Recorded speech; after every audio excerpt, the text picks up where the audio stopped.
മനോപമ്യം പ്രാർത്ഥ്യം വൈമാനികീരമ്യം ഭയപ്പെന്നിവാസയ്യാതാരത്മവരച്ചുദാസനാർഹർമ്മൈമാനിശുസ്പർശാസ്തരണാനുജം സ്വച്ഛസ്ഫടികൗദ്യേഷുമഹാമാർഗദീക്ഷാരത്നദീപ്രദീപാം ആഭാന്തിലന്നാരത്മസമിതാഗ്രഹോ ധ്യാനം കുസമിതീരമ്യം ഭക്തമരുദ്രമയം പൂജത്തിലേക്ക് അറിഞ്ഞിരിക്കുന്ന ശക്തി ചെയ്യണത് അതിനെക്കുറിച്ചൊക്കെ പറഞ്ഞു എന്ന് പറഞ്ഞപ്പോ ആദ്യം സുഖസാരസ്വം കൊണ്ട് ഭഗവാനെ വന്ദിച്ചു.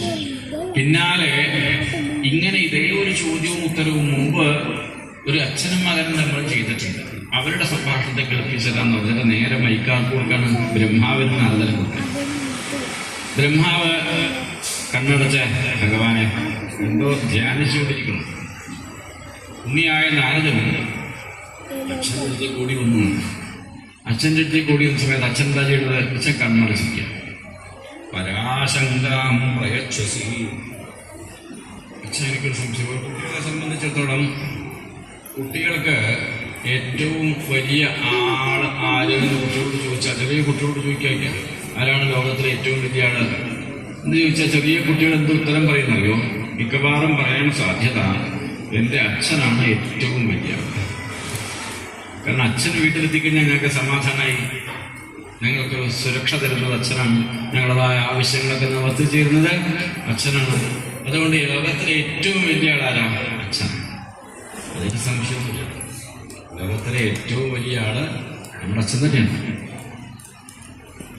പക്ഷെ നമ്മുടെ ദൃഷ്ടിയിൽ ഇവിടെ ഈ അച്ഛനോട് ചെന്നിട്ട് ഈ കുട്ടി ചോദിക്കണം, അച്ഛനല്ലേ ലോകത്തിലെ ഏറ്റവും വലിയ ആള് എന്ന് ചോദിച്ചാൽ അച്ഛൻ എന്ത് മറുപടി പറയും? അച്ഛൻ പറയും, ഉണ്ണി ഞാനല്ല ലോകത്തിലെ ഏറ്റവും വലിയ ആൾ. പിന്നെ ആരാണ്? എൻ്റെ അച്ഛനാണ്. ഗോവിന്ദനാമ സങ്കീർത്തനം. അപ്പൊ എൻ്റെ അച്ഛനാണ്. ആ അച്ഛനൊക്കെ പോയി എന്ത് പറയും? ഞാനല്ല വലിയ ആള്, എൻ്റെ അച്ഛനാണ്. അതുകൊണ്ട് ആ അച്ഛൻ എന്നുള്ള ഭാവമാണ് ഏറ്റവും ഉയർന്നത്. എല്ലാവരുടെയും ഒരു വ്യക്തിയല്ല, ആ പിതൃഭാവമാണ് ഏറ്റവും ഉയർന്നത് എന്നാണ്. അപ്പൊ ബ്രഹ്മാവിന്റെ അടുക്കൽ ചെന്നിട്ട് നാരദൻ ചോദിച്ചു, അച്ഛനല്ലേ ലോകത്തിലെ ഏറ്റവും വലിയ ആള്? നമ്മുടെ ചോദ്യം തന്നെ നാരദൻ ചോദിച്ചു. അച്ഛൻ എന്നിട്ട് വേറെ ആരാ തപസ് ചെയ്യുന്നത്? അച്ഛനാണ് ഇതിനൊക്കെ സൃഷ്ടിക്കുന്നത്. ഇതിനൊക്കെ വലിയ അത്ഭുതകരമായ സൃഷ്ടി നടത്തുന്ന ബ്രഹ്മാവിനെ ആരെങ്കിലും തപസ് ചെയ്യുന്നത്? സൃഷ്ടി ചെയ്യുന്നയാള്, സൃഷ്ടിക്കാൻ കഴിയുന്നയാള് അയാൾ നിസ്സാരക്കാരനല്ലോ, എന്തിനും പറ്റിയ ആളല്ലേ. അയാൾക്ക് വേറെ ആരെങ്കിലും ഉപാസിക്കേണ്ടതുണ്ടോ ചോദിച്ചപ്പോ ഈ ഉണ്ണിയോട് പറഞ്ഞു, ഉണ്ണി അവിടെ ഇരിക്കൂ, ഞാൻ പറയാം.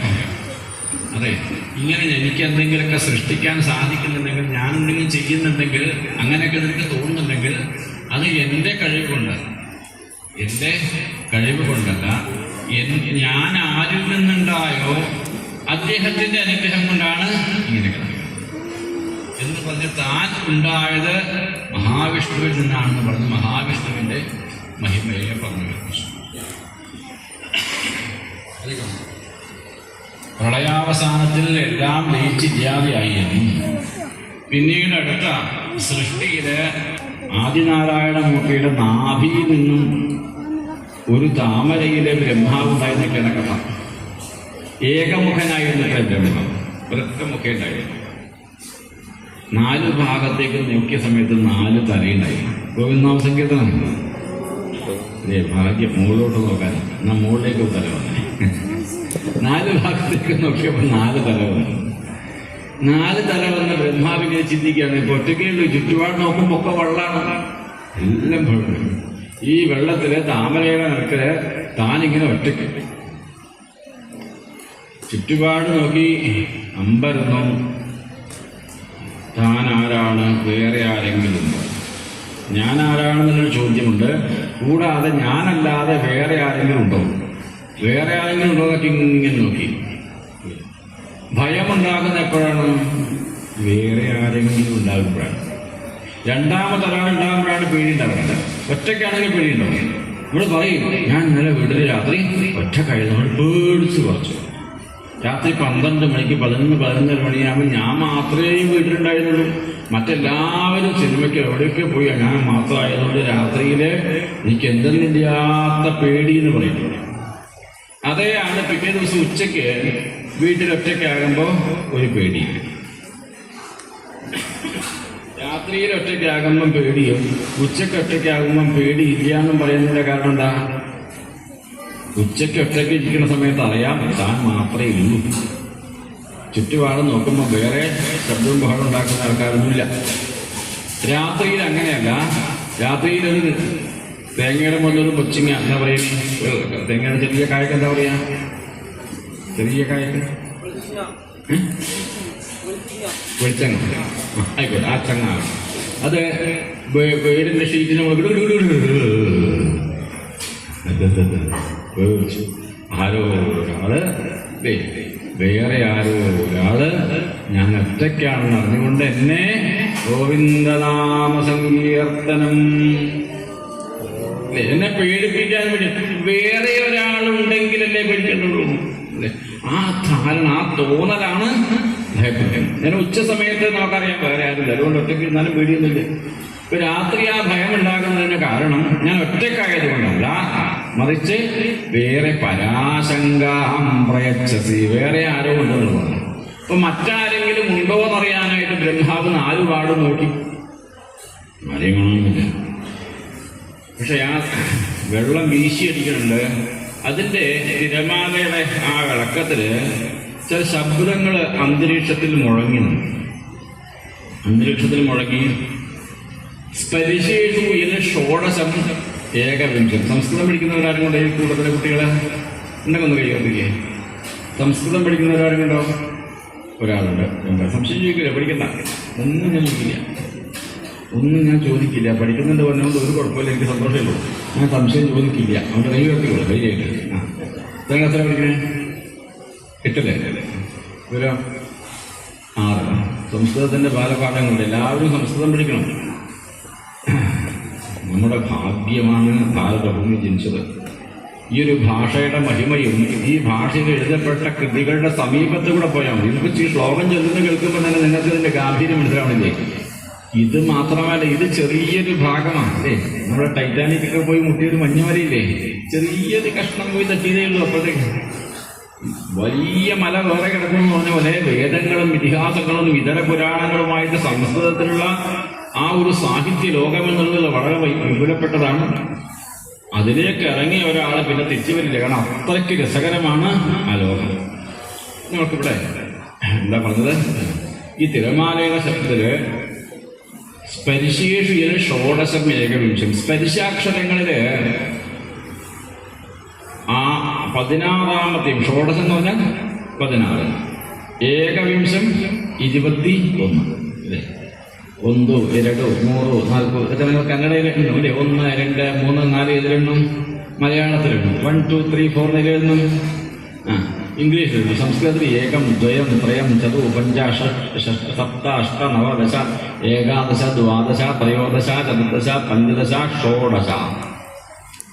ഷോഡശം 17, 18, 19, 20. 20 പറഞ്ഞാൽ 20.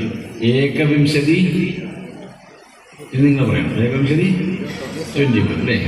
ഇപ്പൊ സ്പരിശാക്ഷരങ്ങളില് 16ാമത്തെയും 21ാമത്തെയും അക്ഷരങ്ങള് അന്തരീക്ഷത്തിൽ അങ്ങനെ മുഴങ്ങിയതാണ്. അപ്പൊ സ്പരിശാക്ഷരങ്ങൾ എന്ന് പറഞ്ഞു കഴിഞ്ഞാൽ നാവ് കൊണ്ട് ടച്ച് ചെയ്തുകൊണ്ട് മാത്രം ഉച്ചരിക്കാൻ പറ്റുന്ന അക്ഷരങ്ങളെയാണ് സ്പരിശാക്ഷരങ്ങൾ എന്ന് പറയാം. ഇപ്പോ സ്വരങ്ങൾ എന്ന് പറഞ്ഞാൽ എന്താ, അത് ഉച്ചരിക്കാൻ പ്രത്യേകിച്ച് നമ്മുടെ നാവിന്റെ ഒരു ഉത്സാഹം വേണം. ആ, ഈ, ഊ, നാവിന് വല്ല ഉത്തരവാദിത്തമുണ്ടോ? ക, ത, പ ഇതൊക്കെ ഉച്ചരിക്കണമെങ്കിൽ അതിന് ചുണ്ടും അതുപോലെ നാവൊക്കെ എവിടെയെങ്കിലും ജലഭാഗത്തിൽ ഒന്ന് തൊടുകയും ചിലപ്പോൾ അടക്കേണ്ടി വരും, ചിലപ്പോൾ തുറക്കേണ്ടി വരും, ഇങ്ങനെയൊക്കെ കൊടുക്കണം. അതുകൊണ്ട് ഇതിനെ സ്പരിശാക്ഷരങ്ങൾ എന്ന് പറയും. ഇപ്പൊ സ്പരിശാക്ഷരങ്ങളില് 16ാമത്തെ അക്ഷരം പറയും. 16ാമത്തെ അക്ഷരം കടവയാദി സംഖ്യപ്രകാരം 16ാമത്തെ അക്ഷരം ഏതാണ്? കഖ കഖന, ചച്ച ചച്ചഞ്ഞ, ചച്ച ചച്ചഞ്ഞ, ത ഥ ദ ധ ന. ഇപ്പൊ 16ാമത്തെ അക്ഷരം ഏതാണ്? തായാണ്. തത്തയുടെ ത. 16ാമത്തെ കിട്ടിയല്ലോ. ഇനി 21ാമത്തെ അക്ഷരം നോക്കാം. ഇതാ വരിക കച്ച, കവർഗം, ചവർഗം, ടവർഗം, തവർഗം, പവർഗം. ആ പവർഗത്തില് ആദ്യത്തെ അക്ഷരം പ. അപ്പൊ തായും പായും ഈ അക്ഷരങ്ങൾ അന്തരീക്ഷത്തിൽ ഇങ്ങനെ മുഴങ്ങിനാണ്. ഇതൊന്ന് ചേർത്ത് പറഞ്ഞു നോക്കൂ. തപ തപ തപ തപ. തിരിച്ച് പറയല്ലേ, അങ്ങോട്ട് പറയണം. തപ തപ പപ പപ തുടങ്ങിയത്. തപ തപ തപ എന്നുള്ള സൗണ്ട് ഇങ്ങനെ മുഴങ്ങിയപ്പോൾ തപ എന്നുള്ള ആ അക്ഷരത്തിലുള്ള ആ വാക്കിന്റെ സന്ദേശം എന്താണ്? തപസ് ചെയ്യൂ, തപസ് ചെയ്യൂ, തപസ് ചെയ്യൂ എന്ന് ഈ പ്രകൃതി ബ്രഹ്മാവിനോട് പറഞ്ഞു. അപ്പോ എന്താ ഈ തപസ് എന്ന് പറഞ്ഞാൽ? തപസ് എന്ന് പറഞ്ഞാൽ നമ്മൾക്കൊരു ചിത്രമുണ്ടല്ലേ, ആ ചിത്രത്തിൽ എങ്ങനെ കൈയൊക്കെ എങ്ങനെ വെച്ച് താടിയിലേക്ക് നെറ്റിയാൽ ഗോവിന്ദനാമസങ്കീർത്തനം, അത് തപസ്സാണ്. തപസ്സല്ലെന്നല്ല പറയുന്നത്. പക്ഷെ തപസ് എന്ന കൊണ്ട് നമ്മൾ മനസ്സിലാക്കേണ്ടത് പരിശ്രമിക്കൂ, പരിശ്രമിക്കുന്ന ഒരു വസ്തുവിന് എപ്പോഴാണ് മാറ്റം ഉണ്ടാക്കുന്നത്? ചൂടാക്കുമ്പോഴാണ്. ഇരുമ്പിനെ ചൂടാക്കിയിട്ടല്ലേ മാറ്റുന്നത്? ചൂട് പിടിക്കുക, താപമേൽക്കുമ്പോഴാണ് ഒരു വസ്തുവിന് മാറ്റം ഉണ്ടാകുന്നത്. പുതിയതൊന്ന് ആക്കി തീർക്കണമെങ്കിൽ എന്ത് വേണം? ചൂട് കൊള്ളണം. ഒരാൾക്ക് മാറ്റം ഉണ്ടാക്കുന്നത് വെറുതെ ശരിയാവും. ഉത്സാഹിക്കണം, അല്ലേ? നല്ലോണം അധ്വാനിക്കണം, അപ്പോഴാണ് മാറ്റം ഉണ്ടാകുന്നത്. അതുകൊണ്ട് തപസ് ചെയ്യുന്നുള്ളത് നീ സ്വയമേവ കണ്ടെത്താൻ പരിശ്രമിക്കൂന്നാണ്. അത് മനസ്സിലാക്കിയ ബ്രഹ്മാവ് സ്വയമേവ ചിന്തിച്ചു, സ്വയമേവ പ്രയത്നിച്ചു. അവസാനം മനസ്സിലായി തനിക്ക് ഇങ്ങനെ ചിന്തിക്കാനും പ്രവർത്തിപ്പിക്കാനൊക്കെ സാധിക്കുന്നത് ഉള്ളിലൊരു ശക്തിയുള്ള ചൈതന്യമാണ്. ആ ചൈതന്യമാണ് തന്നെ സൃഷ്ടിച്ചത്. ആ ചൈതന്യത്തെയാണ് ഈശ്വരൻ. ആ ചൈതന്യത്തിന് വിപുലമായൊരു ലോകമുണ്ട്. ഇവിടെ ഇതിനുള്ളിൽ ദൃശ്യമാകുന്ന ഈ ശക്തി പുറമെ അദൃശ്യമായിട്ടുണ്ട്. ഇതിനകത്ത് വൈദ്യുതി ഉണ്ട്. ആ വൈദ്യുതി ശബ്ദമായിട്ട് ഇവിടെ പ്രകാശിക്കുന്ന സമയത്ത് ശബ്ദമായിട്ട് ദ്യോതിക്കുമ്പോൾ ഒന്നിലത് പ്രകാശമായിട്ടാണ് ദ്യോതിക്കുന്നത്, വേറൊന്നിലത് പങ്കയായിക്കൊണ്ട് കാറ്റിനെ തരുന്നു. പുറത്ത് ഈ ശക്തി ഉണ്ട്. പക്ഷെ അതിനെ നമ്മളെന്ത് ചെയ്ത് സംസ്കരിച്ച് ഒന്നിലൂടെ എടുക്കുമ്പോൾ മാത്രമേ അത് ഉണ്ടെന്നുള്ള ബോധ്യം ഉണ്ടാവില്ല. അതേപോലെ ഈശ്വര ശക്തി എന്നുള്ള പ്രപഞ്ചത്തിലുണ്ട്, അത് ഭഗവാനാണ്. അങ്ങനെ ഭഗവാനെ കഥാരൂപത്തിൽ പറയുമ്പോൾ മഹാവിഷ്ണുവിനെ കാണാൻ സാധിച്ചതാണ്. മഹാവിഷ്ണുവിനെ ഈ ബ്രഹ്മാവിന് കാണാൻ സാധിച്ചു. ഉപാസന കൊണ്ട് താനുണ്ടായ ഏത് ശക്തിയിൽ നിന്നുണ്ടായ ആ പ്രഭുവിനെ കാണാൻ സാധിച്ചു. കാണാൻ സാധിച്ചപ്പോൾ ഗംഭീരമായിട്ട് ഭഗവാനെ സ്തുതിച്ചു. ജ്ഞാതോസി മേദ്യ സുചിരന്നുദേഹഭായ നജ്ഞായതേ ഭഗവതോ ഗതിരിത്യവദ്യം എന്നിങ്ങനെ ഗംഭീരമായിട്ട് വിഷ്ണു ഭഗവാനെ സ്തുതിച്ചു. ഭഗവാൻ പറഞ്ഞു, സൃഷ്ടി തുടങ്ങിക്കോളൂ, സൃഷ്ടിക്കാൻ തുടങ്ങിക്കോളൂ. ഒന്നുമില്ലല്ലോ, ഒക്കെ തന്നെ സൃഷ്ടിച്ചോളൂ എന്ന് പറഞ്ഞു. ഒക്കെ തന്നെ സൃഷ്ടിച്ചോളൂ എന്ന് പറഞ്ഞാൽ ബ്രഹ്മാവ് പറഞ്ഞു, ഭഗവാനെ എനിക്കൊരു പ്രയാസമുണ്ട്. എന്താ? ഈ സൃഷ്ടിക്കുന്ന വസ്തുക്കളൊക്കെ എന്നെ സന്തോഷിപ്പിക്കുകയോ ദുഃഖിപ്പിക്കുകയോ ചെയ്യില്ലേ? അപ്പോൾ എനിക്ക് വലിയ പ്രയാസമില്ല. സൃഷ്ടിക്കുന്ന വസ്തുക്കൾ നമ്മളെ സന്തോഷിപ്പിക്കുകയും ദുഃഖിപ്പിക്കുകയും ചെയ്യും.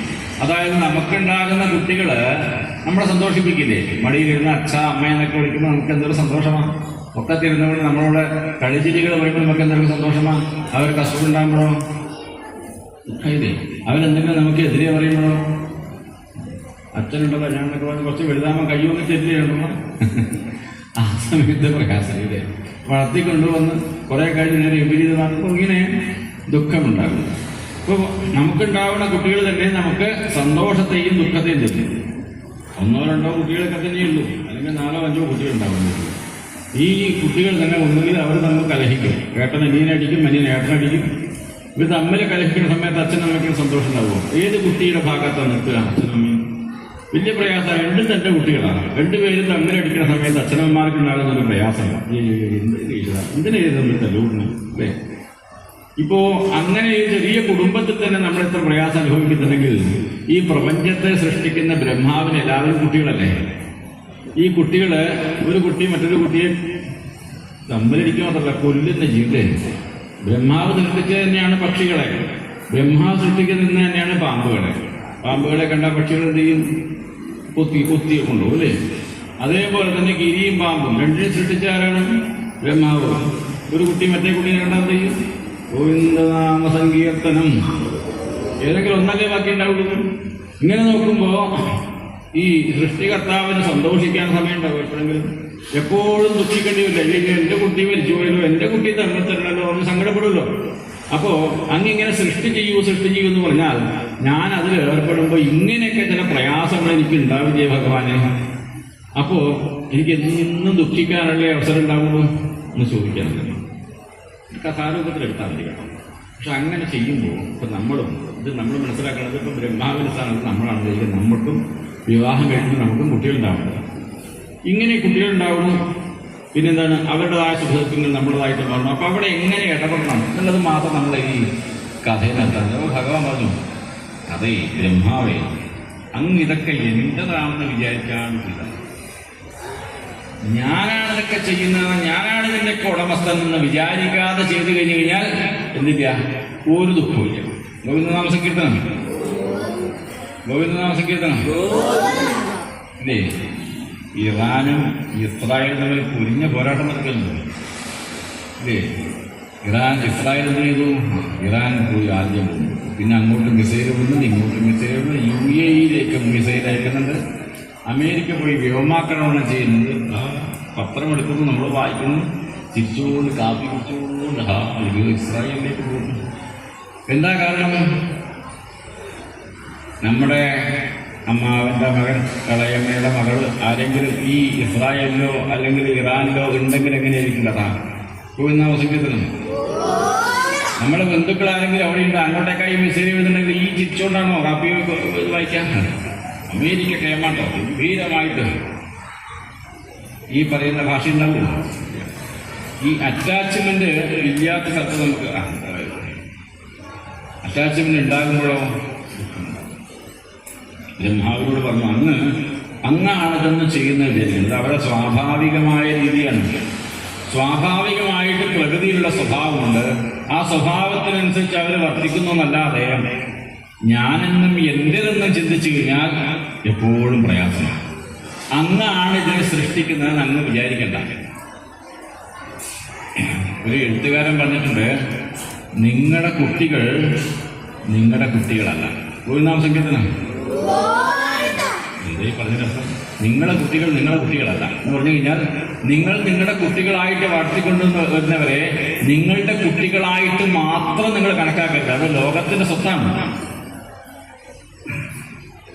അതായത് എൻ്റെ മകനാണ്, ഞാൻ പറഞ്ഞതുപോലെ എല്ലാ കാലവും കേൾക്കണം, ഇങ്ങോട്ട് വാ, അങ്ങോട്ട് പോ, അതെടുത്ത് കൊണ്ടുപോകാം, ഇതെടുത്ത് കൊണ്ടുപോകും എന്നൊക്കെ പറഞ്ഞു കഴിഞ്ഞാൽ കേൾക്കുന്ന ഒരു ഭൃത്യനായിട്ട് വളർത്തിക്കൊണ്ടുവരേണ്ടവരല്ല നമ്മുടെ കുട്ടികൾ. കുറച്ചു കഴിഞ്ഞാൽ അവർക്ക് സ്വതന്ത്രമായ തീരുമാനങ്ങളുണ്ട്, അവർക്ക് സ്വതന്ത്രമായ അഭിപ്രായങ്ങളുണ്ട്. അത് മനസ്സിലാക്കിക്കൊണ്ട് ശേഷം മിത്രവതാചരേത്, കൂട്ടുകാരനെ പോലെ പെരുമാറണം. കുട്ടികളോട് എങ്ങനെ പെരുമാറണം? വളർന്ന ഘട്ടത്തിൽ പ്രത്യേകം ശ്രദ്ധിക്കണം. പഞ്ചവർഷാണി ലാളയൻ ദശവർഷാണി താടയൻ. കുട്ടികളെ 5 വയസ്സ് വരെ രാജാക്കന്മാരായിട്ട് കണക്കാക്കണം. ഇപ്പൊ രാജാവിന്റെ മുന്നിലൂടെ പോകുമ്പോൾ നമ്മൾ ചെയ്യും, വിനീതമായി അവരെന്ത് പറഞ്ഞാലും അത് കേൾക്കില്ലേ? രാജാവ് ഉത്തരവിട്ടാൽ നമ്മൾ കേൾക്കില്ലേ?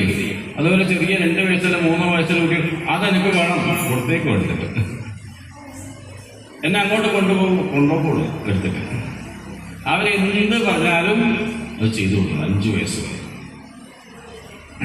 രാജാവാണ്. വീട്ടിൽ വന്ന രാജാവ്. ആ രാജാവിനെ കാണുമ്പോഴല്ലേ കുട്ടികൾ നമ്മളെ അലങ്കരിച്ച് കണ്ണൊക്കെ ഒന്നും അയാളെന്തെങ്കിലും ചെയ്യുമോ? സ്വയമേവേ രാജാവൊന്നും സ്വയമേ ചെയ്യില്ല. രാജാവിനൊക്കെ വൃത്തിന്മാരുണ്ടാവി.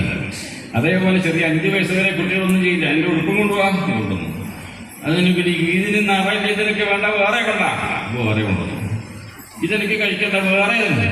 ഈ അമ്മ ഇനി ഉറങ്ങിയില്ലെന്ന് വേറെ ഭക്ഷണം ഉണ്ടാക്കും. എന്തൊക്കെ കുട്ടി ഭക്ഷണം ഉണ്ടാക്കുന്നോ അതിനനുസരിച്ച് കൊണ്ട് അമ്മ വർദ്ധിക്കും. കാരണം പഞ്ചവരിഷാണി, 5 വർഷത്തിന് വരെ അവർ രാജാക്കന്മാരാണ്. പഞ്ചവരിഷാണി ലാളയൻ, 5 വയസ്സ് വരെ അവരെ ലാളിച്ച് വളർത്തണം. സന്തോഷം നിറയ്ക്കണം അവരുടെ മനസ്സിൽ. പക്ഷെ 5 വയസ്സ് കഴിഞ്ഞാലോ ഈ ഇരിക്കുന്ന ആൾക്കാരെ വിദ്വാന്മാരൊന്നും വെറുതെ വിടാൻ പാടില്ല. പിന്നെ ദശവരിഷാണി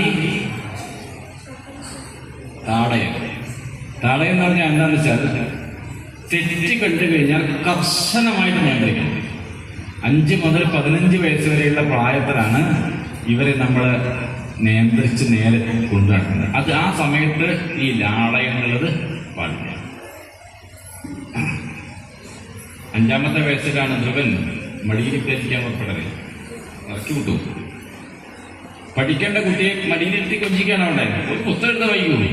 പഠിക്കൂ. ആ പഠിക്കേണ്ട സാഹചര്യത്തെ കൊടുത്തുകൊണ്ട് സുഖത്തെ ത്യജിച്ച് ദുഃഖകരമായ ഒരു ചുറ്റുപാടിൽ വളർന്നു കഴിഞ്ഞ കുട്ടികൾ അതിന്റെ കഠിനമായ പ്രയത്നത്തിൻ്റെതായ ആ തീച്ചൂളയിലൂടെ നടക്കണം കുട്ടികൾ 5 മുതൽ 15 വയസ്സ് വരെ. അപ്പൊ പഠനത്തിലാണ്. ശാരീരികമായ സൗന്ദര്യ പ്രദർശനത്തിലൊന്നും അവിടെ സ്ഥാനമില്ല.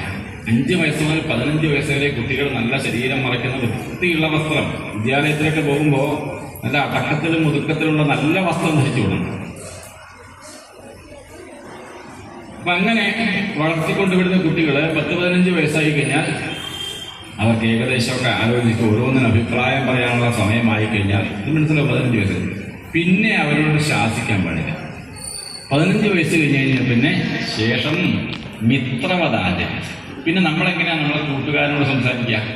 അതേപോലെ വേണം നമ്മളെ മകളോട് സംസാരിക്കാം, നമ്മളെ മകളോട് സംസാരിക്കാം. അവരോട് സൗഹൃദത്തിൽ ഒരു കൂട്ടുകാരന് വേണ്ടി നമ്മളെ തന്നെ ത്യജിക്കില്ലേ, നമ്മുടെ സുഖം തന്നെ നമ്മൾ ത്യജിക്കില്ലേ? ആ ഒരു ത്യാഗ മനോഭാവം കുട്ടികൾക്ക് വളർത്തിവെക്കണം. ഇങ്ങനെയൊക്കെയാണ് വളർത്തിക്കൊണ്ടുവരുന്നത്. ഇവിടെ ബ്രഹ്മാവിനെ സംബന്ധിച്ചിടത്തോളം ബ്രഹ്മാവ് ഈ സൃഷ്ടിക്കുന്ന വസ്തുക്കളിലുള്ള മുഴുവൻ ഉത്തരവാദിത്വവും അദ്ദേഹം വിട്ടു. അദ്ദേഹം പറഞ്ഞു, ഞാൻ സൃഷ്ടിക്കുന്നു, സൃഷ്ടി നടത്തുന്നു, ഇത് ഭഗവത് പ്രേരണ കൊണ്ട് ഉണ്ടാവുന്നു. അത് ഭഗവത് പ്രേരണ കൊണ്ട് നിലനിൽക്കുന്നു. അത് ഭഗവത് പ്രേരണ കൊണ്ട് തിരിച്ച് ഇല്ലാതെയായി ലയിച്ച് ഭഗവാനിലേക്ക് ഗോവിന്ദനാമ സങ്കീർത്തനം. ഇത് ഉറപ്പിക്കാൻ പാകത്തിന് ഭാഗവതത്തിന്റെ സൂക്ഷ്മ രൂപം ഭഗവാൻ ബ്രഹ്മാവിന് പറഞ്ഞു, രഹസ്യം. അതിനെയാണ് ചതുശ്ലോകി ഭാഗവതം എന്ന് പറയുന്നത്. 4 ശ്ലോകമുണ്ട്. 4 ശ്ലോകത്തിലുള്ള ഭാഗവതാണ് ഇത്ര വിപുലമായ വലിയ ഭാഗവതം. അപ്പോൾ ഭാഗവതം എന്നത് ഭഗവാൻ ഉപദേശിച്ചതാണ്. ഭഗവാൻ ബ്രഹ്മാവിനെ സൃഷ്ടിക്ക് മുമ്പ് ഉപദേശിച്ചതാണ് ഭാഗവതം. ആ ഭാഗവതത്തിൽ 4 ശ്ലോകമേ ഉള്ളൂ. ആ 4 ശ്ലോകം ചൊല്ലി വ്യാഖ്യാനിച്ചാൽ നമുക്ക് ഈ ഗ്രന്ഥം അടച്ചു വെച്ച് നമുക്ക് പോവാം. അത്രയേ ഉള്ളൂ. 4 ശ്ലോകത്തിന്റെ സാരമേ ഉള്ളൂ. എന്താ ബ്രഹ്മാവിനോട് ഭഗവാൻ ഞങ്ങൾക്ക് വിഷമമാവാതിരിക്കാൻ ഞാൻ ചില കാര്യങ്ങൾ പറയാം, സൃഷ്ടി ചെയ്യുന്നതിന് മുമ്പ് പ്രയാസമില്ലാണ്ടിരിക്കാൻ ഞാൻ ചില കാര്യങ്ങൾ പറയാം എന്ന് പറഞ്ഞിട്ട് ബ്രഹ്മാവിനോട് ചോദിച്ചു, ബ്രഹ്മാവേ അഹമേവാസമേവാഗ്രേ നാന്യദ്യ സദസൽ പരം പശ്ചാദഹം യദേരച്ചയോ വശിഷ്യേത സോസ്മ്യഹം ഹൃദയർത്ഥം യത് പ്രതീയേത ന പ്രതീയേത ജാത്മനീതദ്വിദ്യാത്മനോ മായ യഥാഭാസോ യഥാതമ യഥാ മഹന്തി ഭൂതാനി ഭൂതേഷു ചാവജേഷ്വലു പ്രവിഷ്ടാന്യപ്രവിഷ്ടാനി തഥാ തേഷു ന തേഷ്വഹം. കഴിഞ്ഞു. ഈ 4 ശ്ലോകമേ ഉള്ളൂ ഭാഗവതം. ചതുശ്ലോകി ഭാഗവതം വളരെ പ്രസിദ്ധമായ ഈ ഭാഗം മഹാവിഷ്ണു ബ്രഹ്മാവിന് ഉപദേശിച്ചു. അർത്ഥകലർക്ക് മനസ്സിലായില്ല? ഈ പ്രത്യേകിച്ച് പറയേണ്ടതില്ലല്ലോ, ഉണ്ടോ? മനസ്സിലായില്ലേ?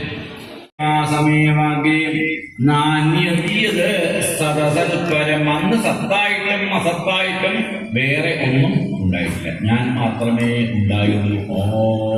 ആദ്യം അഹമേവാസമേവാഗ്രേ നാന്യദ്യ സദസൽപരം പശ്ചാദഹം യദേതച്ചയോവശിഷ്യേത സോസ്മ്യഹം. ഏറ്റവും അവസാനം, ആദ്യം ആരേ ഉള്ളൂ? ഞാനേ ഉള്ളൂ. ഏറ്റവും ഒടുവില് ഞാനേ ഉണ്ടാവുള്ളൂ. അല്ലേ? ആദ്യം വന്ന് ഓഫീസ് തുറക്കുന്നത് ഞാനാണ്. ഓഫീസ് തുറന്നു കഴിഞ്ഞാൽ കുറച്ച് കഴിഞ്ഞാൽ മാഷന്മാരൊക്കെ വരുന്നുണ്ടാവും, ഹെഡ്മാഷ് വരുന്നുണ്ടാവും, കുട്ടികൾ വരുന്നുണ്ടാവും. പിന്നെ കുറെ കഴിഞ്ഞ് ഇതൊക്കെ കഴിഞ്ഞ് വൈകുന്നേരം ഇവരൊക്കെ ഓരോരുത്തർ പോയി കഴിഞ്ഞാൽ അവസാനം എല്ലാവരും പോയി കഴിഞ്ഞാൽ ഇതൊക്കെ വാതിലൊക്കെ പൂട്ടി അടച്ച് പോകുന്നത് ഞാനാണ്. ഗോവിന്ദനാമ സങ്കീർത്തനം അല്ലേ എന്ന് പറയുന്നത് പോലെ ഭഗവാൻ വേണ്ടി ഏറ്റവും ആദ്യം ഞാനാണ് ഉള്ളത്. എന്നിൽ നിന്ന് ഇതെല്ലാം ഉണ്ടായ ശേഷം തിരിച്ചതെല്ലാം എന്നിലേക്ക് തന്നെ ലയിച്ചു. പിന്നെ അവസാനം ഞാൻ മാത്രമേ. ഏതുപോലെ വെച്ചാൽ മണ്ണ് കൂട്ടി കുഴച്ചെടുത്ത് അതുകൊണ്ട് കുറെ പാത്രങ്ങൾ, കുഞ്ഞു പാത്രങ്ങൾ, ഇഷ്ടിക, അത് ഇത് മണ്ണിന്റെ പലതും ഉണ്ടാക്കി. അത് കഴിഞ്ഞ് കുറെ കഴിഞ്ഞ് ഇതൊക്കെ ശരീരം തട്ടി പൊട്ടിച്ചു.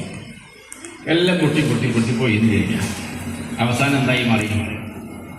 മണ്ണായി മാറി. ആദ്യം എന്താ ഉണ്ടായിരുന്നത്? മണ്ണുണ്ടായിരുന്നു. നടുക്ക് കലം, പിന്നെ ഇഷ്ടിക, ചരാത്, പിന്നെ മണ്ണുള്ള പല സാധനങ്ങളും നടുക്കുണ്ടായി. അവസാനം എന്തായി? അവസാനം ആദ്യവും മണ്ണായിരുന്നു, അവസാനവും മണ്ണായിരുന്നു. നടുക്ക് പല രൂപങ്ങളുണ്ടായിരുന്നു. ഇത്ര നല്ല പറഞ്ഞത് അതായത് ഇഷ്ടികയും കലവും എന്ന് പറഞ്ഞാൽ പലതരം മണ്ണിന്റെ രൂപങ്ങളുണ്ടായിരുന്നു. ആ മണ്ണിന്റെ രൂപങ്ങൾ അവസാനം എന്തായി? മണ്ണ് തന്നെയായി മാറി എന്ന് പറഞ്ഞാൽ ആദ്യവും മണ്ണായിരുന്നു, അവസാനവും മണ്ണായിരുന്നു. നടുക്കും എന്തു തന്നെയാണ്? മണ്ണല്ലേ. ഇഷ്ടികയായാലും ചിരാതായാലും എന്തായാലും എന്താണ്?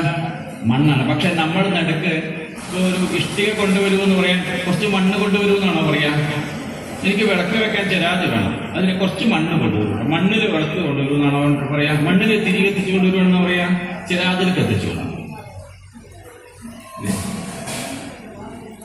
ഇല ചോറുണ്ടാക്കിയത് കുറച്ച് മണ്ണിലാണ് ചോറുണ്ടാക്കിയത്, അങ്ങനെ പറയാൻ പറ്റില്ല. കലത്തിന് ചോറ് വെച്ചു, അങ്ങനെയല്ലേ പറയാ? അപ്പൊ കലം എന്നുള്ളതും ഈ ചിരാത് എന്നുള്ളതും ഇഷ്ടിക എന്നുള്ളതും ഈ മണ്ണിന്റെ തന്നെ രൂപമാണ്. അത് അതിന്റെ കൽപ്പിച്ചിരിക്കുന്ന ആരോപിച്ചിരിക്കുന്നതായ രൂപങ്ങളാണ്. യഥാർത്ഥത്തിൽ അതെന്താണ്? ഏതുപോലെ? ഇതുപോലെ ധാരാളം സ്വർണത്തിനെ നമ്മൾ പലതരം ആഭരണങ്ങളാക്കുന്നു, വീണ്ടും എന്താവുന്നത്? സ്വർണം ഒരുക്കിയിട്ട് സ്വർണം. കടക്കാരൻ അത് മുഴുവൻ കടയിലുള്ള സാധനങ്ങളൊക്കെ കാണും സ്വർണം എന്നുള്ള രീതിയിലാണ്. സ്വർണത്തിൽ ആയിരക്കണക്കിന് പലതരം ആഭരണങ്ങളുണ്ട്.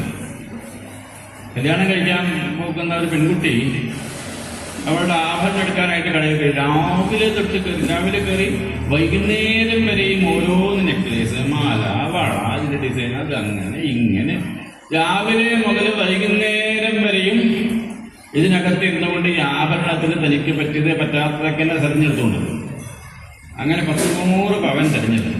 എന്നിട്ട് അതൊക്കെ കൂടെ വലിയ കാശൊക്കെ കൊടുത്ത് വൈകുന്നേരം വണ്ടി വിളിച്ച് വണ്ടിയിൽ വീട്ടിലെത്തി അത് നല്ലോണം പോലെ അലമാരയിലേക്ക് വെച്ച് കിടന്നുറങ്ങി. ഈ വീട്ടിൽ കല്യാണം നടക്കുന്നുണ്ട് എന്നറിയാം. അതുകൊണ്ട് രാത്രിയിൽ ഇവരെല്ലാം ഉറങ്ങുമ്പോൾ ഒരാൾ കയറി വരുന്നു. രാത്രി ഓടക്കിടക്കിയിട്ട് വരും. ഗോവിന്ദനാമ സങ്കീർത്തനം ആരായിരിക്കും മനസ്സിലായില്ലേ? അയാൾക്ക് ഇവിടെ രാവിലെ തൊട്ട് വൈകുന്നേരം വരെ കഷ്ടപ്പെട്ട് തിരഞ്ഞെടുത്ത ഈ സ്വർണത്തിനെ കൊണ്ടുപോകാൻ, ഈ ആഭരണങ്ങളെ കൊണ്ടുപോകാൻ കുറേ സമയം വേണം. അയാൾ ഒന്നിച്ചിങ്ങെടുത്തു കള്ളം അല്ലേ, ഒന്നിച്ചെടുത്തു കൊടുത്തു. കാരണം അയാൾ ഇതിൽ എന്താ കാണുന്നത്? ഇത് മാല, നെക്ലേസ്, മോതിരം ഇങ്ങനെ വേറെ വേറെ ആയിട്ടാണോ കാണാൻ? അല്ല, സ്വർണം എന്നുള്ള ഒറ്റ വസ്തുവായിട്ടാണ് കാണാൻ. സ്വർണം എന്നുള്ള ഒറ്റ വസ്തു. രാവിലെ കടക്കാരനെ എങ്ങനെ കണ്ടത്? സ്വർണം എന്നുള്ള ഒറ്റ വസ്തു. ഇടയില് ഈ പെൺകുട്ടി ഇതിനെങ്ങനെ കണ്ടു? വ്യത്യസ്തങ്ങളായ ആഭരണങ്ങൾ. ഇതുപോലെയാണ് നമ്മുടെ ഈ ലോകം. അതായത് ഈശ്വരനിൽ നിന്ന് നമ്മൾ ഉണ്ടാകുന്നു, പഞ്ചഭൂതങ്ങളിൽ നമ്മൾ ഉണ്ടാകുന്നു. ഒരേ വസ്തു തന്നെയാണ് അനവധിയായിട്ട് പ്രകാശിക്കുന്നത്. അവസാനം ഇത് ഈ പഞ്ചഭൂതങ്ങളിലൂടെ ഈശ്വരനിലേക്ക് ലയിക്കുന്നു. അപ്പൊ ആദ്യവും ഈശ്വരനാണ്, അവസാനം ഈശ്വരനാണ്. നടുക്ക് കാണുന്ന ഈ വ്യത്യസ്തതയില്ലേ? ഇപ്പൊ ചരാതെയും ഇഷ്ടിക്കും തമ്മിൽ വ്യത്യാസമില്ലേ? അതേപോലെ നമ്മൾ തമ്മിൽ എന്തുള്ളൂ? വ്യത്യാസം ഉള്ളൂ അല്ലേ? ഗോവിന്ദനാമ സങ്കീർത്തനം ഇതാണ് ചതുശ്ലോകി ഭാഗവതത്തിന്റെ ചുരുക്കം. ഈശ്വരൻ ഉണ്ടാകുന്നു, ഈശ്വരനില് ലയിക്കുന്നു. ഭാഗവതത്തിന്റെ സാരങ്ങൾ ഇതിനെ സ്വീകരിച്ചിട്ടാണ് ബ്രഹ്മാവ് സൃഷ്ടികൾ നടക്കുന്നത്. ഇങ്ങനെ സൃഷ്ടിച്ച സമയത്ത് ആദ്യ സൃഷ്ടി ഒന്നും നേരെയില്ല. ബ്രഹ്മാവ് സൃഷ്ടിച്ചപ്പോൾ തമസ്, അന്ധകാരം, കുറെ കാലത്തിനെയൊക്കെ സൃഷ്ടിച്ചു. സമയകാലങ്ങൾ സൃഷ്ടിച്ചു. അണു, പരമാണു, ത്രിസരേണു, ലവം, തൊടി, ലഘു, നാഴിക, വിനാഴിക, മുഹൂർത്തം, പിന്നെയോ ദിവസങ്ങള്, ആഴ്ചകള്, പക്ഷങ്ങള്, മാസങ്ങള്, വർഷങ്ങള്, സംവത്സരങ്ങള് എന്നിങ്ങനെ കാലത്തെ ആദ്യം ചിട്ടപ്പെടുത്തി. പിന്നെ 10 തരത്തിലുള്ള സൃഷ്ടികൾ നടത്തി. നടക്കാതെ ഒരു സ്ഥലത്തിന് മൂവ് ചെയ്യാൻ പറ്റാത്ത ജീവജാലങ്ങൾ സൃഷ്ടിച്ചു. നോട്ടുകളെങ്ങനെ സൃഷ്ടിച്ചിട്ടാണ് തന്നെ മതി അല്ല സൃഷ്ടിക്കാനുകളോ മതി, ഇതിന്റെ സൃഷ്ടി മതി. ഇത്തരത്തിലുള്ള സൃഷ്ടികൾ ഉണ്ടായിക്കഴിഞ്ഞാൽ ലോകത്തെ വലിയ അപകടം. ലോകത്തെ സൃഷ്ടിക്കുന്നുണ്ടെങ്കിൽ കുറച്ച് സമാധാനമുള്ള സാധുക്കളായ ആൾക്കാരെ സൃഷ്ടിക്കണ്ടേ? ഇതിനെ കണ്ട് എനിക്കെന്നെ പേടിയാവുക. മുത്തശ്ശാനെ കുറിച്ചിട്ടാണ് വരുന്നത് എൻ്റെ അടുത്തേക്ക്. എനിക്ക് പേടിയാവുക. അതുകൊണ്ട് മതി, വെറുതെ എഴുതും. ശരി, നിർത്തി. എന്നിട്ട് ഞങ്ങൾ എന്താ വേണ്ടേ? അതെ, മനസ്സ് ശുദ്ധമായാൽ മാത്രമേ, തെളിഞ്ഞ മനസ്സ് കൊണ്ട് ചിന്തിക്കുന്നവർക്ക് മാത്രമേ തെളിഞ്ഞതായ വസ്തുവിനെ സൃഷ്ടിക്കാൻ പറ്റൂ. ശാന്തമായ ഭാവത്തിൽ ചെയ്യുന്ന പ്രവൃത്തിക്ക് ശാശ്വതമായ നിലനിൽപ്പ് ഉള്ളൂ. ഗോവിന്ദനാമ സങ്കീർത്തനം. ശാന്തമായ മനസ്സുകൊണ്ട് ചെയ്യുന്ന പ്രവൃത്തിക്ക് മാത്രമേ ശാശ്വതമായ നിലനിൽപ്പുള്ളൂ. ടെൻഷൻ പിടിച്ച സമയത്ത്, ആകുലതയുള്ള സമയത്ത് ഒരു തീരുമാനവും എടുക്കരുത്. മനസ്സിനെ ശാന്തമാക്കാൻ ശ്രമിക്കുക. ശാന്തമാക്കിയ ശേഷമേ തീരുമാനിക്കുന്നില്ല. അല്ലാതെ ക്രോധിച്ചിരിക്കുന്ന സമയത്ത്, അതിവിഷാദമുള്ള സമയത്ത് ഒക്കെ വൈകാരികതയുടെ പുറത്താണ് നമ്മൾ തീരുമാനങ്ങൾ എടുക്കുക. ശാന്തമായ ഭാവത്തിലേക്ക് എത്തിയിട്ടേ നമ്മൾ നിശ്ചയിക്കുന്ന ഒരു കാര്യത്തിൽ എപ്പോഴും ചെയ്യും. വൈകാരികമായ തീരുമാനങ്ങൾ ഉണ്ടാകും. അതുകൊണ്ട് വേണം ശാന്തസ്വരൂപിയായ മഹാവിഷ്ണുവിനെ പൂജിക്കും. മഹാവിഷ്ണു ശാന്താകാരം ഭുജഗശയനം പത്മനാഭം സുരേശം വിശ്വാധാരം ഗഗനസദശം മേഘവർണം ശുഭാംഗം ലക്ഷ്മീകാന്തം കമലനയനം യോഗിർധ്യാനഗമ്യം വന്ദേ വിഷ്ണും ഭവഭയഹരം സർവലോകൈകനാഥം. എല്ലാത്തിൻ്റെയും നാഥനായ ഭഗവാനെ, മംഗളസ്വരൂപിയായ ഭഗവാനെ ഹൃദയത്തിൽ ചിന്തിക്കും. ഭഗവാനെ ഹൃദയത്തിൽ കണ്ടുകൊണ്ട് എന്ത് ചെയ്താലും ഭഗവാനെ ചിന്തിക്കുന്നതിന്റെ മനസ്സിലെ ആ തിരമാലകളൊക്കെ അടങ്ങി ശാന്തമായ ഭാഗത്ത്. അപ്പൊ ഇങ്ങനെ ഈ ഏകാദശി ഇതിന് എന്ത് ചെയ്തു, തന്റെ ഭക്തിമാലയെ കൂട്ടിയിട്ട് പോയി. ഞങ്ങൾ അങ്ങനെ ചെയ്തോളാമെന്ന് പറഞ്ഞ് അച്ഛൻ അനുസരണയുള്ള കുട്ടികളായി ചെന്ന് ഗംഭീരമായി മഹാവിഷ്ണുവിനെ ഉപാസിച്ച് തമോ ഗുണം ഉണ്ടായിരുന്നു. ദേഷ്യമാകുന്ന തമോ ഗുണമൊക്കെ എടുത്തിട്ടുണ്ടായിരുന്നു. ആ തമോ ഗുണത്തെയൊക്കെ ഊറ്റി ഒരു ഭാഗത്തേക്ക് ഒതുക്കി ഒരു കണ്ണിലേക്ക് അങ്ങോട്ട് ഒതുക്കി വെച്ചു. സാധാരണ നമുക്ക് എത്ര കണ്ണുണ്ട്? 2 കണ്ണുകൾ. ഇയാൾക്ക് 3ാമതൊരു കണ്ണുകൾ നെറ്റിത്തട്ട് ഇതിങ്ങനെ കുറിയിടുന്നില്ലേ, അവിടെ ഒരു കണ്ണുണ്ട്. ആ കണ്ണില് ഈ തമോ ഗുണത്തെ മുഴുവൻ നിറച്ചിട്ട് അത് അടച്ചിട്ടെടുത്ത് തുറന്നാലല്ലേ കുഴപ്പമുള്ളൂ. തുറന്നു കഴിഞ്ഞാൽ ഇതിന്റെ രൂക്ഷത മുഴുവൻ പുറത്തേക്ക്. അതുകൊണ്ട് 3ാമത്തെ കണ്ണ് നെറ്റിത്തടത്തിൽ ഒളിപ്പിച്ച് അതിനെ അടച്ചു വെച്ചു. 2 കണ്ണെങ്കിലും അതികരുണയുള്ള ഭാവത്തെ സ്വീകരിച്ച് ചുണ്ടില് പുഞ്ചിരിയോട് കൂടിയിട്ട് കയ്യിൽ തൃശൂലത്തെ എടുത്തുകൊണ്ട്, അരയില് ആനത്തോലെടുത്തുകൊണ്ട്, ഉടുക്കു കൊട്ടിക്കൊണ്ട് നന്ദികേശൻ എന്നുള്ള ആ വാഹനത്തെ സ്വീകരിച്ച് മഹാദേവനെ ഹരഹര നമ പാർവതി പതയേ ഹരഹര മഹാദേവ. അല്ലേ, മഹാദേവന്റെ വരവ്. ശിവം ശിവകരം ശാന്തം. നേരത്തെ എങ്ങനെയായിരുന്നു? രുദ്രനായിരുന്നു. ഇപ്പൊ എന്തായി? ശാന്തമൂർത്തിയായ ശിവനായിട്ട് മാറി. ശിവം എന്നുള്ള വാക്കിന്റെ അർത്ഥം തന്നെ മംഗളസ്വരൂപിനാണ്. മംഗളസ്വരൂപിയാണ്. പിന്നീടും ബ്രഹ്മാവ് തന്റെ ശരീരത്തിന് മരീചി, അത്രി, അങ്കിരസ്, പുലസ്തൻ, പുലഹൻ, പ്രഭു, ഭൃഗു, വസിഷ്ഠൻ, ദക്ഷൻ, നാരദൻ തുടങ്ങിയിട്ടുള്ളവരൊക്കെ സൃഷ്ടിച്ചു. അവരൊക്കെ ഓരോരോ രീതിയിൽ ലോകത്തെ വർധനകൾ ഉണ്ടാക്കി. നാരദനാണെങ്കിൽ ബ്രഹ്മാവിന്റെ കൂടെ തന്നെ നടന്നു, വിവാഹം കഴിച്ചില്ല. പിന്നെ ബ്രഹ്മാവ് ഒരു സ്ത്രീയെ സൃഷ്ടിച്ചു. തന്റെ ശരീരത്തിൽ നിന്ന് ഒരു സ്ത്രീ. ആ സ്ത്രീയെ കണ്ടപ്പോ ബ്രഹ്മാവിന് അതിനോട് കൗതുകം തോന്നി. ആ സ്ത്രീയുടെ പേരെന്താണ്? സരസ്വതി. നാമ സങ്കീർത്തനം. സരസ്വതി ദേവിയെ സൃഷ്ടിച്ചപ്പോ ബ്രഹ്മാവിന് സരസ്വതി ദേവിയോട് ആകർഷണം തോന്നിയിട്ട് അവളെ തന്റെ പത്നീഭാവത്തിൽ ഇരുത്താന്ന് വിചാരിച്ച് ചിന്തിച്ചപ്പോ ഈ കുട്ടികൾ മറ്റുള്ളവരൊക്കെ ചോദിച്ചു പറയാം ബ്രഹ്മാവിനോട്, അച്ഛാ ഇത് ശരിയല്ല. ബ്രഹ്മാവിനെന്ത്? ഞങ്ങൾക്ക് എങ്ങനെയാണോ അച്ഛൻ അതേപോലെ തന്നെ ഇവിടേക്കും അച്ഛൻ.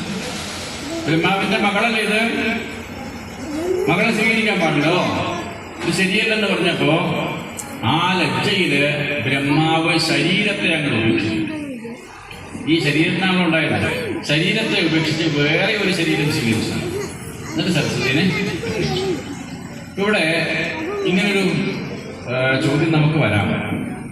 എങ്ങനെ മകളെ വിവാഹം കഴിച്ചു എന്നുള്ളൊരു ദോഷം ബ്രഹ്മാവിനുണ്ടാവില്ലേ ചോദിക്കുമ്പോ ഇത് നമ്മുടെ നേരെ വരുമ്പോ നമ്മളിതിലൊരു മറുപടി ഉണ്ട്. എന്താ മറുപടി? നമ്മുടെ ശരീരത്തിൽ നിന്നുണ്ടാകുന്ന വസ്തുക്കളോട് നമുക്ക് വല്ലാത്ത രീതിയിലൊരു ഈർഷ്യല്ല. പറയാം, ദൂരത്തേക്ക് കളയുക. ശരീരത്തിൽ നവദ്വാരങ്ങളിൽ നിന്ന് വരുന്ന വസ്തുക്കൾ ഏതെങ്കിലും നമ്മൾ സ്വീകരിക്കാറ് ഒക്കെ നമ്മൾ ദൂരത്തേക്ക് കളയുകയില്ല. ശരീരത്തിലുണ്ടാകുന്ന വസ്തുക്കളെയൊക്കെ ജീർണിച്ച് ദൂരത്തേക്ക് കളഞ്ഞ് ശുദ്ധീകരിക്കും. പക്ഷെ ശരീരത്തിലുണ്ടാകുന്ന ഒന്നിനെ നമ്മൾ സ്വീകരിക്കും തിരിച്ചു. അതെന്താണെന്നറിയോ? നമ്മുടെ ശബ്ദത്തിന് അല്ലേ? നമ്മൾ നാവിലൂടെ നമ്മൾ ഉണ്ടാക്കുന്ന ശബ്ദത്തെ നമുക്ക് തന്നെ കേൾക്കാൻ ഇഷ്ടമല്ലേ? ഞാനൊരു പാട്ട് പാടി ആ പാട്ട് കേൾക്കാൻ എനിക്ക് ഇഷ്ടമുണ്ടാവുമല്ലോ. ഉണ്ടായാലും ഈ ശബ്ദമാണ് സരസ്വതി. അപ്പൊ സരസ്വതിയെ തിരിച്ച് സ്വീകരിക്കുന്നു. മറ്റെന്തിനെ ഉപേക്ഷിച്ചാണ് സരസ്വതിയെ നമ്മൾ തിരിച്ച് സ്വീകരിക്കുന്നുള്ളതാണ് അത് താത്വികമായ അർത്ഥം. ഏതായാലും സരസ്വതി സ്വീകരിച്ചു. 4 മുഖങ്ങളിൽ നിന്ന് 4 വേദങ്ങളുണ്ടായി, 4 ആശ്രമങ്ങളുണ്ടായി, 4 വർണ്ണങ്ങളുണ്ടായി ഒക്കെ വന്നിച്ചു. പിന്നീട് സ്വയംഭൂമനു ശതരൂപ എന്നുള്ള 2 മനുഷ്യ കുലത്തിന്റെ ആദ്യ സന്തതികളെ ബ്രഹ്മാവ് തന്റെ ശരീരം കൊണ്ട് സൃഷ്ടിച്ചു. ശരീരത്തെ പകർത്ത് ഒന്ന് സ്വയംഭൂമനും മറ്റൊന്ന് ശതരൂപ. ഈ പകർച്ച പകർത്ത് ഉണ്ടാക്കി കഴിഞ്ഞാൽ ഇയാളുടെ ശരീരം ഇല്ലാണ്ടാവുകയും ചിന്തിക്കുണ്ടാക്കാം. അപ്പൊ അദ്ദേഹം വേറൊരു ശരീരം സ്വീകരിക്കും. അങ്ങനത്തെ ഒരാളായി ബ്രഹ്മാവ്. അപ്പൊ ബ്രഹ്മാവ് തന്നെ സ്വയംഭൂമനവും ശതരൂപയുമായി. എന്നിട്ട് അവരെ വിവാഹം കഴിപ്പിച്ചു. അവർ വിവാഹം കഴിപ്പിച്ചത് പറഞ്ഞു, നിങ്ങൾ മനുഷ്യകുലത്തിന്റെ ആദ്യത്തെയാണ്, നിങ്ങൾ മിഥുനധർമ്മത്തിൽ സൃഷ്ടി ചെയ്തു, ഭൂമിയിലേക്ക് വിട്ടു, ഭൂമിയിലേക്ക് പൊക്കോളൂ എന്നൊരു സൃഷ്ടി ചെയ്തു. അപ്പോൾ ഈ സ്വയംഭൂമൻ വിവാഹം കഴിഞ്ഞ് ദാമ്പത്യ ജീവിതത്തിലേക്ക് പ്രവേശിക്കുന്ന ദമ്പതികൾ അച്ഛനായ ബ്രഹ്മാവിനെ നമസ്കരിച്ചുകൊണ്ട് ചോദിക്കുന്ന ചില ചോദ്യങ്ങളുണ്ട്. ആ ബ്രഹ്മാവ് കൊടുക്കുന്ന ഉപദേശമുണ്ട്. ഇത് നമ്മളെ ജീവിതത്തിൽ നമ്മളും ശ്രദ്ധിക്കേണ്ടത്. വിവാഹം കഴിഞ്ഞ് പോകുന്ന ദമ്പതികളെ ചോദിക്കാം, അച്ഛനായിട്ട് എന്തെങ്കിലും ഞങ്ങൾ ചെയ്യാനുണ്ടോ ചോദിച്ചാൽ ചെയ്യാനൊന്നുമില്ല. അച്ഛനെ സംബന്ധിച്ചിടത്തോളം അച്ഛനെല്ലാം സാധിക്കുന്നയാളാണ്. ഒക്കെ അച്ഛൻ്റെ ആ ഒരു കനിവിലാണ് നമ്മൾ തന്നെ ഇവളുണ്ടായതും ഇപ്പോൾ വിവാഹം കഴിച്ചതൊക്കെ അച്ഛൻ്റെ അനുഗ്രഹം കൊണ്ടാണ്. ഞങ്ങൾ എങ്ങനെയാണ് അച്ഛനെ തിരിച്ച് സേവിക്കേണ്ടത്? വിവാഹം കഴിഞ്ഞ ഞങ്ങൾ എങ്ങനെയാണ് അച്ഛനമ്മമാരെ തിരിച്ച് അങ്ങോട്ട് സേവിക്കേണ്ടത്? അതൊന്നും പറഞ്ഞു തരണമെന്ന് പറഞ്ഞ് ബ്രഹ്മാവിനെ നമസ്കരിച്ചു ഈ സ്വയംഭൂമനും ശതരൂപയും. ശതരൂപയോടും സ്വയംഭൂമനോടും ബ്രഹ്മാവ് പറയുന്നൊരു മറുപടിയുണ്ട്. ആ മറുപടി എല്ലാ കാലത്തേക്കും പ്രസക്തമാണ്. എന്താണ് ആ മറുപടി? അതായത് നിങ്ങൾ ദാമ്പത്യ ജീവിതം നയിക്കുന്നത് നിങ്ങൾക്ക് വേണ്ടി മാത്രം അല്ല. നാമസങ്കീർത്തനം. വിവാഹം കഴിക്കുന്നത് നിനക്ക് വേണ്ടി മാത്രമല്ല, സമൂഹത്തിന് വേണ്ടിയിട്ടാണ്. നിങ്ങളുടെ പ്രവൃത്തി കൊണ്ട്, നിങ്ങളുടെ കർമ്മം കൊണ്ട് ഭഗവാന് സന്തോഷമാവണം. നിങ്ങളുടെ ദാമ്പത്യ ചര്യകൾ കൊണ്ട് ഈശ്വരന് സന്തോഷമാവണം. ഈശ്വരന് സന്തോഷമാകുന്നില്ലെങ്കിൽ നിങ്ങളുടെ ദാമ്പത്യം എന്നുള്ളത് വിജയിക്കില്ല. ഇത് മനസ്സിലാക്കും. ലോകത്തെല്ലാവരും ഒരു കുട്ടി വിവാഹം കഴിച്ചു കഴിഞ്ഞാൽ അയൽവക്കക്കാർക്കും എല്ലാവർക്കും അവരുടെ ദാമ്പത്യ ജീവിതം കണ്ട് സന്തോഷമാക്കണം. സന്തോഷമായിട്ട് എങ്ങനെയും പെരുമാറുന്ന ഒരു കുടുംബത്തെ കാണുമ്പോൾ കാണുന്നവന് സന്തോഷം ഉണ്ടാവില്ലേ? ഒരു നാമസങ്കീർത്തനം. ഉറങ്ങാൻ പറ്റില്ല കേട്ടോ, അയൽവക്കത്തെ ലഹള കൊണ്ടേ. രാത്രി വന്നിട്ടുണ്ട് അടിപ്പെട്ടി ലഹള. എന്തൊരു കഷ്ടമാണ്. അവര് നമ്മളെ തല്ലൊന്നുമില്ല, അവർ ലഹരിയില് വന്ന് നമ്മളെ വന്നിരിക്കണ്ടോ? ഒന്നുമില്ല, അവർ തമ്മിലിരിക്കട്ടെ. പക്ഷെ അത് കണ്ടു കഴിഞ്ഞാൽ നമുക്ക് സന്തോഷവും ഒരു കഷ്ടമാണ്. സഹിക്കാൻ വയ്യ, രാത്രി ഉറങ്ങാൻ വയ്യ. എന്തൊക്കെയാ അവർ വിളിച്ചു പറയണാവോ? ഇങ്ങനെയല്ല വേണം അല്ലേ? കണ്ടില്ലേ? അവരെ പോലെ ആകണം. രണ്ടുപേരും ഒരുമിച്ച് വിവാഹം കഴിഞ്ഞ് സഞ്ചരിക്കുന്ന കാണുന്നതിന് കൂട്ടുകാരെ പോലെ, സുഹൃത്തുക്കളെ പോലെ, സഹോദര ഭാവത്തിലേക്ക് എത്തിച്ചേരണമെന്നാണ്. ഈ എന്താണ് സഹോദര സഹോദരി എങ്ങനെ ഉണ്ടാവുക? രണ്ടുപേർക്ക് ഏകദേശം ഒരേ ഛായയാവില്ലേ സഹോദരൻ സഹോദരിക്കും? ഈ വിവാഹം കഴിഞ്ഞ ഭാര്യാഭർത്താക്കന്മാര് കുറച്ചു കാലത്തുള്ള പെരുമാറ്റം കൊണ്ട് അന്യോന്യമുള്ള ഇഷ്ടാനിഷ്ടങ്ങൾ മനസ്സിലാക്കി പെരുമാറുമ്പോൾ ഒരാൾക്ക് അനുഗുണമാകും മറ്റേയാളുകൾ. അങ്ങോട്ടും ഇങ്ങോട്ടും ആ പെരുമാറ്റം കൊണ്ട് ഇവരുടെ നടപ്പിലും നോക്കിലും ഭാവത്തിലുമൊക്കെ ഏകദേശം ഒരു ഐക്യരൂപം വരുന്നു. നടന്നു പോകുമ്പോൾ ഏറ്റവും അടുത്ത കൂട്ടുകാര് നടന്നത് പോകുന്നത് പോലെ ഉണ്ടാവണം ദമ്പതികൾ. അങ്ങനെ പോകുന്ന ആ ദമ്പതികൾ ലോകത്തെ ശുദ്ധീകരിക്കും എന്ന് ഇവിടെ സ്വയംഭൂമനും ശതരൂപിടും ബ്രഹ്മാവ് നമസ്കരിച്ചിട്ട് ഭൂമിയിലേക്ക് പോകാൻ നോക്കുമ്പോഴാണ് ഭൂമി കാണാനില്ല.